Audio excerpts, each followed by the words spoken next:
Our film begins in 1940 with the former leader of the Peaky Blinders, Thomas Shelby, who has decided to walk away from everything and live the life of a gypsy in the woods. His friend Dog sits with him, recounting how he went to Birmingham and ran into someone they used to know. She asked him what had happened to the great Thomas Shelby, the king of the gypsies, whose name used to shake the world. Dogs told her that Tommy had isolated himself from the world and was now writing a book. Through these words, Dogs is desperately trying to pull Tommy back to his former glory, to remind him of who he truly is. But Thomas simply remains silent, offering no response. He goes back to writing his book, chronicling his entire history. Suddenly, he hears a sound. Unable to focus, he steps outside to find the source of the noise. He realizes that he is no longer at peace, even in his isolation. The hallucinations never leave him. They haunt him everywhere. He finds a scarf hanging on a branch and takes it.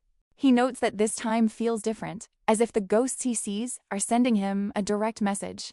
He writes that he saw Ruby again, and this time, it felt incredibly real, not just a figment of his imagination. We then see him standing in front of his brother Arthur's grave, and we learn that Arthur passed away 2 years ago. Dogs approaches him with the news that his sister Ada is coming to see him, bringing bad news. Tommy goes to her and without exchanging any pleasantries immediately asks for the news. She tells him that last night, his factory was bombed and all the workers on the night shift were killed. He asks her why she came to him, considering she is now a member of Parliament and should be handling these issues. She explains that people caught in this kind of trouble need his presence, not just their representative in Parliament. Tommy tells her that he is fighting his own private war inside his head. Ada reminds him that he has a real family, not just the ghosts he keeps seeing, and asks when he last spoke to his children. He replies that he was never the ideal father to them and was always harsh. She updates him on their lives. Charles is now fighting in North Africa, and his other son, the Gypsy Duke, is running a Peaky Blinders gang and has become even worse than him and Arthur ever were.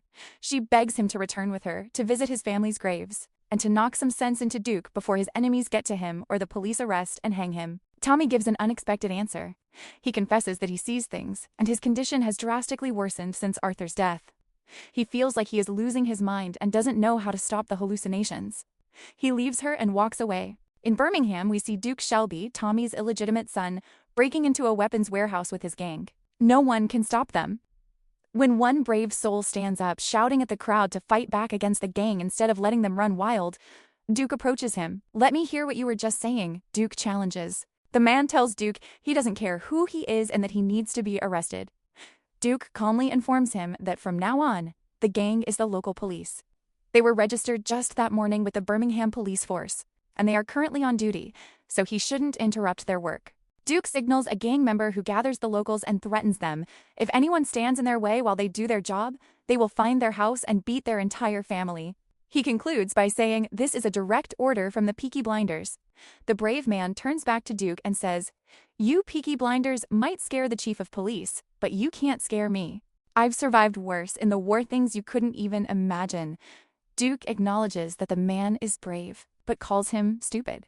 He strikes him with a heavy blow that cripples him, and his men jump in to beat him down. Duke orders the man to stay on the ground, telling him he challenged the wrong person. The gang leaves with all the weapons and ammunition they need. Returning to the pub, the gang informs Duke that someone is waiting outside for him. It is John Beckett, a heavy-hitting politician who gained significant power during World War II. Duke sits with him to hear the reason for his visit. John explains that his job is to funnel the money made by gangs into the British economy, taking a 20% cut. Duke agrees to the offer without a second thought. John disrespects him, telling him to find an adult for him to talk to, revealing that he originally came to make a deal with his father, Thomas, and is disappointed to be dealing with a kid. Duke grabs his gun, turns John's parked car into a shooting target, and declares, "I'm the boss of this gang now. You talk to me." John tells him that since he is the boss, he needs to ask if Duke is ready to participate in a betrayal that will secure the war in favor of Germany. Duke makes it clear he has no political loyalties and only lives for himself. John tells him his loyalty will be tested in the coming days. We see Thomas returning to his home, feeling that he is not alone. He cocks his gun and starts looking around.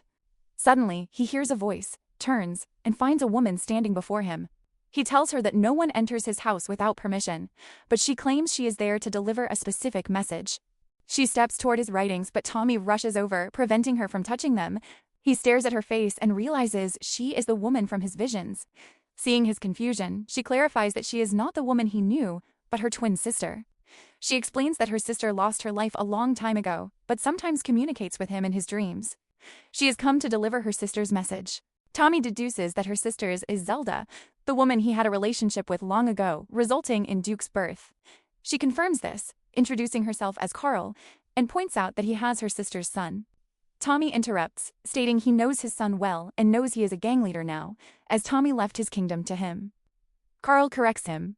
"You mean you abandoned it, and your son? You know perfectly well he wasn't ready." She tells him he is living in the past, in a haunted house full of ghosts of people who died because of him. She warns him that writing will not save him. Tommy demands she get to the point. She reveals that his son is in deep trouble, working with people who will destroy their clan. Tommy says he cannot help. He is retired and will never return. Carl promises that if he returns to save his son, she and her sister's spirit will help him find the peace he has been searching for. When Dogs arrives, Tommy announces she is their guest, despite Dogs warning him that she is the Gypsy Queen and highly dangerous. Elsewhere, Ada visits her nephew Duke, trying to steer him away from his destructive path. When she subtly threatens him, Duke replies, "Do you even know who Arthur was? He died. And Polly, we lost her too. And Gerald Moore and my father who lost his mind.